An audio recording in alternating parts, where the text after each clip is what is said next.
ଆଜି ଆମେ ଏପରି ଦୁଇଟି ଜିନିଷ ବିଷୟରେ କହିବୁ ଯାହାକୁ ଯଦି ଆପଣ ପାଖରେ ରଖନ୍ତି ତେବେ କୌଣସି ପ୍ରକାର ଯାଦୁ ତନ୍ତ୍ର ମନ୍ତ୍ର ଶତ୍ରୁ କେହି କିଛି ବି କ୍ଷତି କରିପାରିବେ ନାହିଁ। ସବୁ ସମସ୍ୟାରୁ ମୁକ୍ତି ପାଇବା ପାଇଁ ପ୍ରତ୍ୟେକ ଦିନ ମାତା ଦୁର୍ଗାଙ୍କୁ ଦୁଇଟି ଲେଖାଏଁ ଲବଙ୍ଗ ଅର୍ପିତ କରନ୍ତୁ ଏବଂ ଆଗାମୀ ଦିନ ତାହାକୁ ଉଠାଇ ଗୋଟିଏ ସେବନ କରି ଅନ୍ୟଟି ପାଖରେ ରଖନ୍ତୁ। ପରେ ଅନ୍ୟଟିକୁ ମଧ୍ୟ ସେବନ କରନ୍ତୁ। ଏଭଳି ପ୍ରତ୍ୟେକ ଦିନ ଲବଙ୍ଗ ସେବନ କରି ବାହାରକୁ ଗଲେ ଆପଣଙ୍କ ଉପରେ କୌଣସି ପ୍ରକାର ନକାରାତ୍ମକ ପ୍ରଭାବ ପଡ଼ିବ ନାହିଁ ଏବଂ ସ୍ୱାସ୍ଥ୍ୟ ମଧ୍ୟ ଭଲ ରହିବ। ଶାସ୍ତ୍ର ଅନୁଯାୟୀ ଅରଖ ଗଛର ଅନେକ ମହତ୍ଵ ରହିଛି।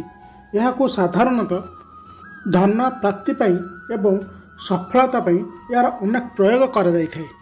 ଏହାଦ୍ୱାରା ଅନେକ ରୋଗକୁ ମଧ୍ୟ ଭଲ କରାଯାଇପାରେ। ଅରଖ ଫୁଲ ଗଛର ପତ୍ରକୁ ମାଳା ବନାଇ ଯଦି ଘରର ଦ୍ୱାର ଉପରେ ଟଙ୍ଗାଯାଏ ତେବେ ଘରର ସଦସ୍ୟଙ୍କ ଉପରୁ ସବୁ ନଜର ଦୋଷ ଦୂର ହୋଇଥାଏ। ଏହା ବ୍ୟତୀତ ଧଳା ଅରଖ ଫୁଲ ଭଗବାନ ଶିବଙ୍କର ଅତ୍ୟନ୍ତ ପ୍ରିୟ ଅଟେ। ଏହା ବ୍ୟତୀତ ଧଳା ରଙ୍ଗ ମହାଦେବଙ୍କର ଅତ୍ୟନ୍ତ ପ୍ରିୟ ଅଟେ। ଅନେକ ସମୟରେ ଧନ ଯେତେ ଅର୍ଜନ କଲେ କି ବି ତା ପାଖରେ ତିଷ୍ଠି ନଥାଏ, ତେବେ ଏହା ସାଧାରଣତଃ ବିଭିନ୍ନ କାରଣରୁ ହୋଇଥାଏ।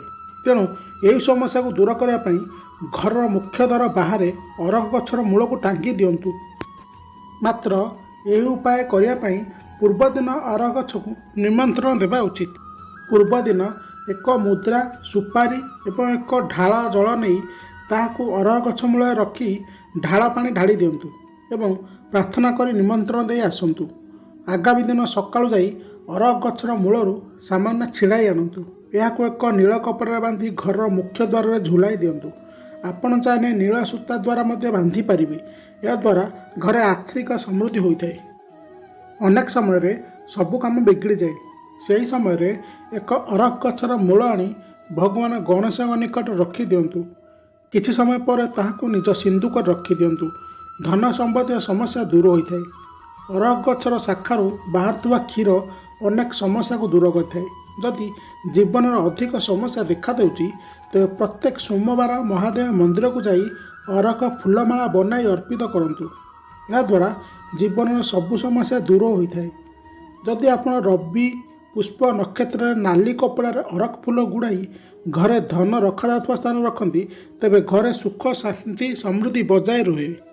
ଯଦି ଘରେ ଅନେକ ଦିନ ହେବ ସନ୍ତାନ ପ୍ରାପ୍ତି ହେଉନାହିଁ ତେବେ ରବି ପୁଷ୍ପ ନକ୍ଷତ୍ର ଏବଂ ଗୁରୁ ପୁଷ୍ପ ନକ୍ଷତ୍ର ଦିନ ଏକ ଅରଖ ଗଛର ମୂଳ ଆଣି ପ୍ରଥମେ ମହାଦେବ ମନ୍ଦିରକୁ ଯାଆନ୍ତୁ।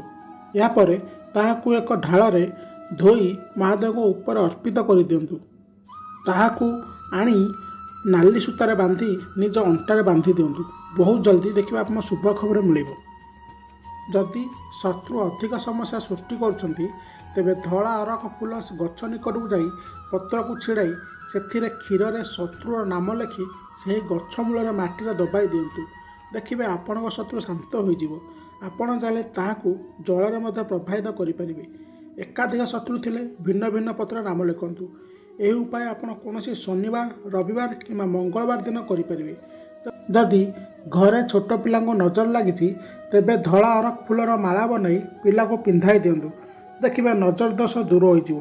21 ବର୍ଷର ପୁରୁଣା ଅରଖ ଗଛ ମୂଳରେ ଭଗବାନ ଗଣେଶଙ୍କ ଆକୃତିର ଏକ ମୂଳ ବାହାରିଥାଏ, ଯାହାକୁ ଯଦି ଆପଣ ଆଣି ପୂଜା କରନ୍ତି ତେବେ ଜୀବନର ସବୁ ସମସ୍ୟା ଦୂର ହେବା ସହିତ ସୁଖ ଶାନ୍ତି ସମୃଦ୍ଧି ବଜାୟ ରହିଥାଏ।